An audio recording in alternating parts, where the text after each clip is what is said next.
Bilal Ahmed is an avid numismatist and has been a member of ONS for 6 years. His interests focus on early Islamic and medieval Indo-Islamic coinage, and he has an excellent numismatic blog. So I'm going to talk about like this Ghaznavid issue. The bottom line is that in this work, we offer a revised reading of a Ghaznavid coin from India, which indicates that this is an issue of a rebel commander, like a commander of the troops in India during the early part of Masood bin Mahmud's reign. It provides evidence about his rebellion and the nature of the rebellion. And it also provides some insights about the early Ghaznavid administrative apparatus and like the problems that they had to face in India. So to ground this, the historical context, this is a map of India, modern day Pakistan, Afghanistan, and India over here. This is taken from Bosworth's later Ghaznavids. And the timeline basically follows from the late 10th century to the early 11th century. And this shows the Ghaznavid expansion eastwards into India, pushing back the Hindu Shahis. What we see over here is like by 411 Hijri, which is 1020 or 1021 CE, Lahore was fortified as the main center of Ghaznavid troops and administration in the Punjab region. Now, this is very important because at this point in time, Punjab or Lahore becomes the main base through which campaigns are launched further east into India. They could be plundering raids or they could just be raids to expand further eastwards. So we are more concerned with what happens to the coinage at this point in time. So just to recap, the extant coinage in this part of the world at this point in time consisted of the famous Hindu Shahi jittals and copper coins. We have the Plapati Deva, then the Vakka Deva, Bhima Deva, and all of these. And then we have these issues of the Khudrayaka, which has the word Adil on it. Mostly they're attributed to the Safarids. Some literature, which has been disputed, has also linked this to Mahmud Ghaznavi, but I think that is not viable. On the other hand, in the same region, if we go towards the south, we have the Emirate of Multan. And then in Sindh, we have the Habarids. In Makran, we have the Madani Arabs. And then in Balochistan, we have a bunch of other local emirates as well that are basically, some of them are Kharjiite actually. And so we have coinage which is very uniform here with the difference in fabric. So we have what are known as dhammas, almost equal to like 1/5 or 1/6 of caliphal dirham. At this point in time, Multan is ruled by the Fatimid partisans. And so it has a link to the Fatimid court at Cairo. And we see issuance of these coins in the name of Al-Muizz, who's a Fatimid caliph. Then in the name of Al-Aziz and Al-Hakim. And then what we see here at this point in time is a transition to Ghaznavid coinage. This is around the year 1006 when Multan, the first Multan campaign was undertaken by Mahmud, and he was able to lay siege to Multan. And then in the terms, it was decided that the ruler, who was Abul Fatu Daud, would give up his Ismaili beliefs and the link to the Fatimid Caliphate. So what we see over here is like a transition from what would be considered like a Shiite sort of character of the coins. So the Shahada here is La ilaha illallah Muhammad Rasulullah. So that has the Tawheed and the Risala, but then it also includes the word, the phrase Ali Wasiyuhu, marking Ali as the successor to the Prophet. And then here is the peculiar coin by the Ghaznavids, which has the Sunni version, which is La ilaha illallah Muhammad Rasulullah, but has this word Haqqan, meaning really, like saying that this version is the correct version. And then within this series, Fishman and Todd in their catalog have a coin which is called as the Amid issue. And this is attributed to a local governor that Mahmud deputed at Multan. So we're going to dive a little deeper into this particular coin because of the reasons that I outlined. And we arrive at a new reading for this particular coin. And just to sum up the coinage, in Sindh, we have Dhammas issued by the Habarid of the Sindh. And then in Makran, we also have these Dhammas issued by the Madani Arabs. So the Amid issue, its reading based on the catalog by Fishman and Todd, is that the obverse contains the Tawheed and the Risala, like the Shahada. And on the reverse, it has been read as Alaud Dawla Amid Ahmed, where Amid is the name of the like Amid is the name of the governor issuing it. Saifud Dawla would be his honorific, like the title or laqab. And then the name Ahmad is attributed to the Abbasid Caliph Al Qadir Billah, who was the reigning Abbasid Caliph at that point in time. And his given name or ism was Ahmad. So his entire name is Abul Abbas Ahmad bin Ishaq. And then in the Amid issue, what we do is we are trying to reread this. The authors had access to only one specimen.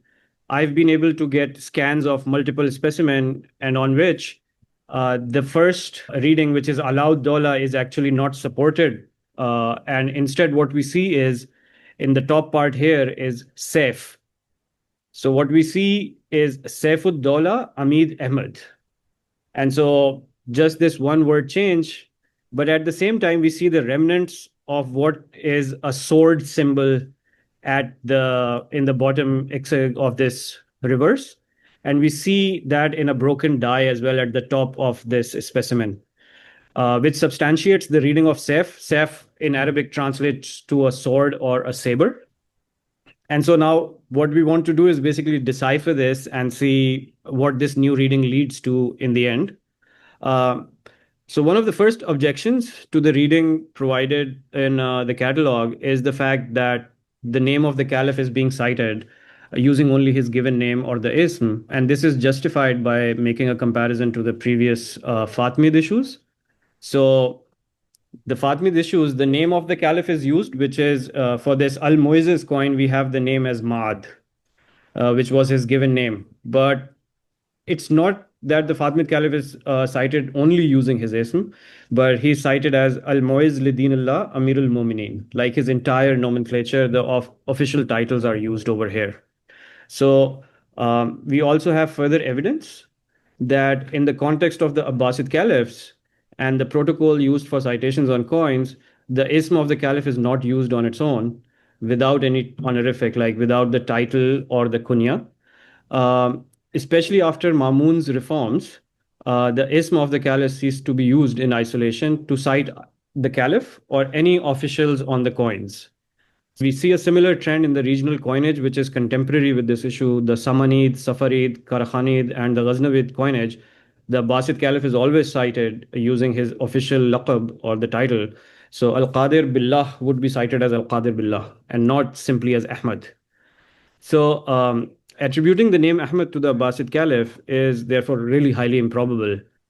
And so what we want to do is discover who this Amid is and if there is a historical persona and important enough to actually issue coins in his own name. The word Amid is an Arabic name, translates to leader.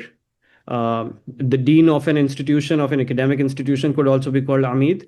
And usually even in modern day Arab ranks for armies, Amid is the rank of what would be similar to a brigadier general, like a one-star general. So it is a rank. And in Ghaznavid administrative apparatus, we find that the provincial governments in their local or in their heartlands or the mainland provinces were given the title of an Amid. And this means that basically Amid is not a name, but actually a rank of the civil governor, the highest provincial rank you can have. He was usually accompanied by, like the Amid was accompanied by a commander-in-chief of the troops known as the Salar. And in practice, whereas both of them would be considered equal, but the Amid enjoyed a higher status as compared to the military commander because they were responsible for tax collection, remittance, and any sort of civil administration. And so they enjoyed a closer correspondence to the center as compared to the military arm. But the problem we face over here is like regular diwans were set up in provinces like Khurasan, Sijistan, that would be considered like Ghaznavid mainlands. In India, the conditions or like the equation was completely different because the population was majority non-Muslim. There was already existing Rajas and Rais who would consider Ghaznavid rule as being antagonistic or hostile to them. And so a regular diwan would not work in this situation.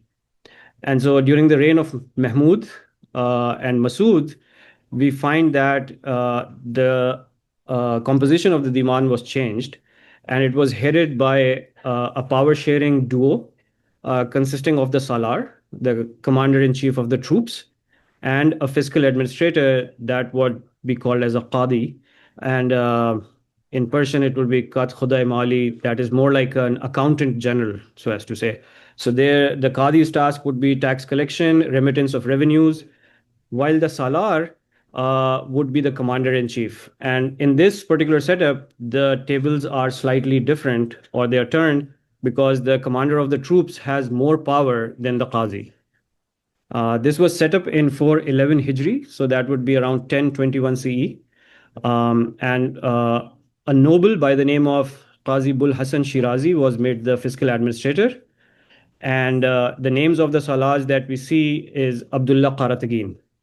And so this is the initial setup.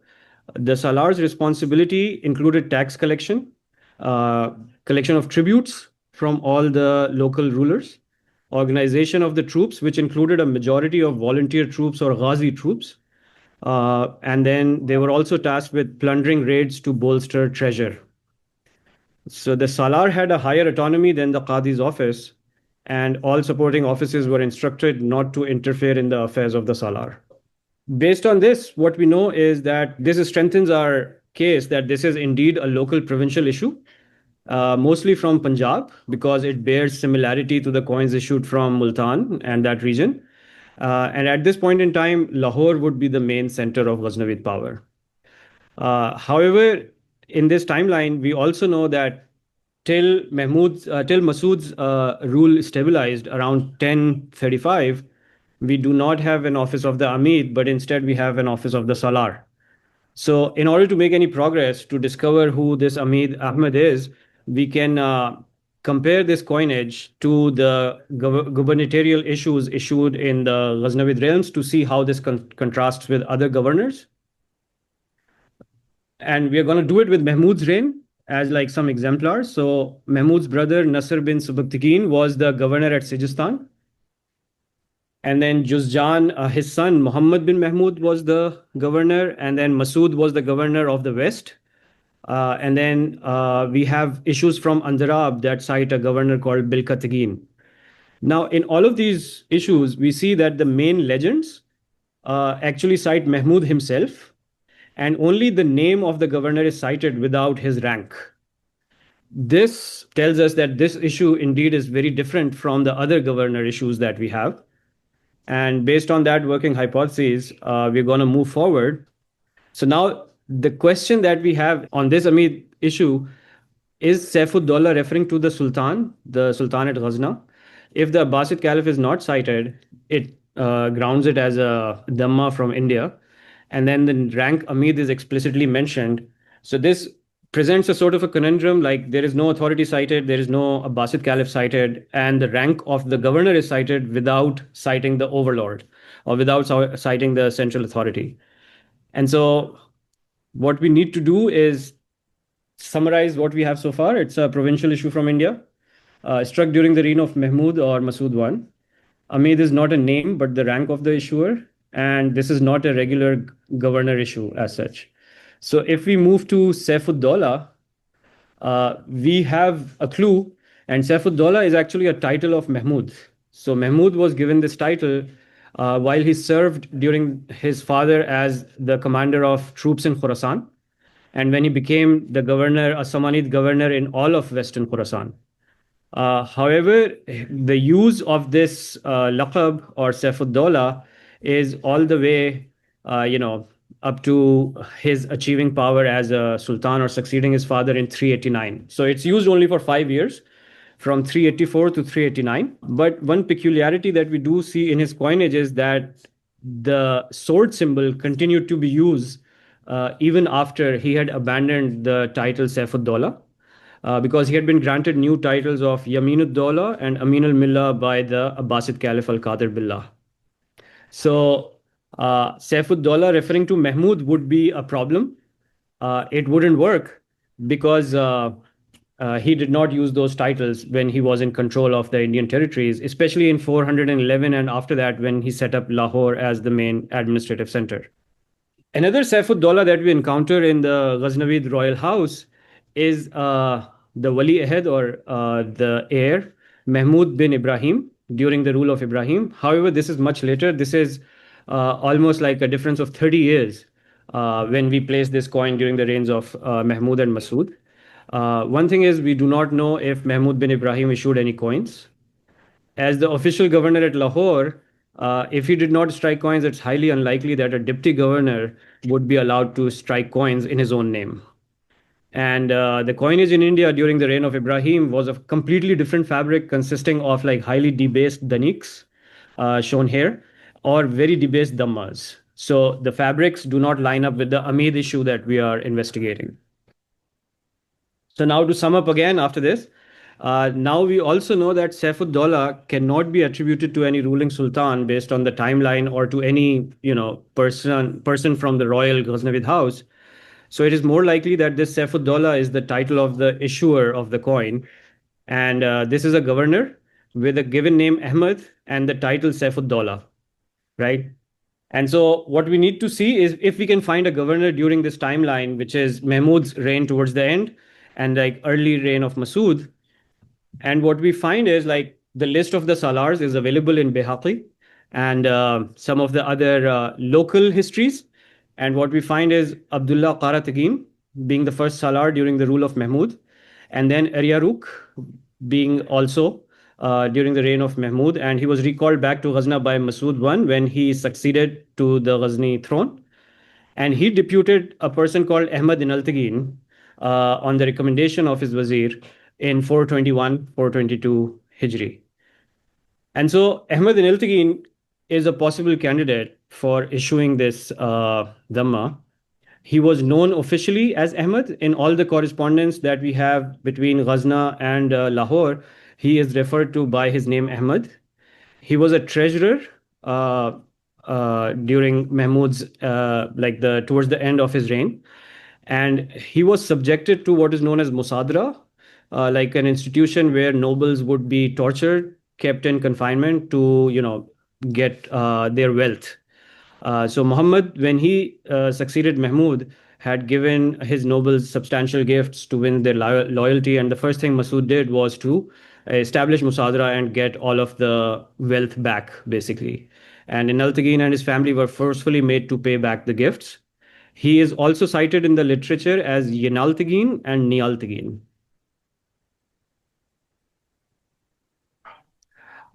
Contemporary sources also cite that he may have been Mahmud's son by a noble woman outside of marriage.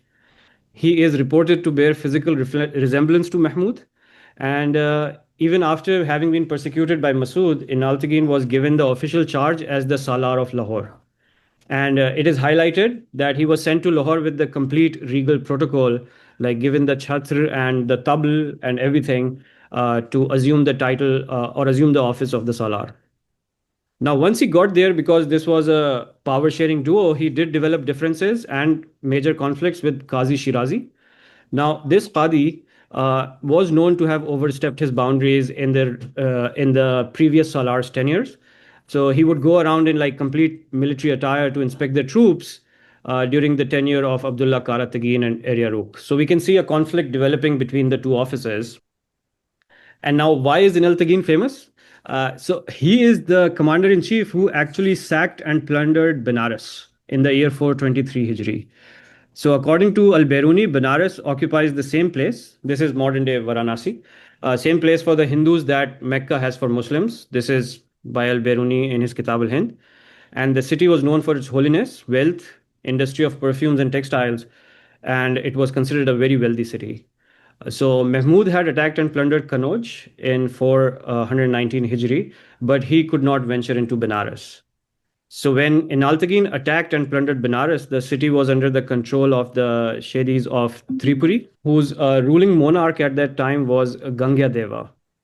And according to historical sources, this happened by chance, and Inaltagin's troops were actually following the path that Mahmud's troops had taken to Kanauj, and they took a wrong turn and unexpectedly arrived at Banaras.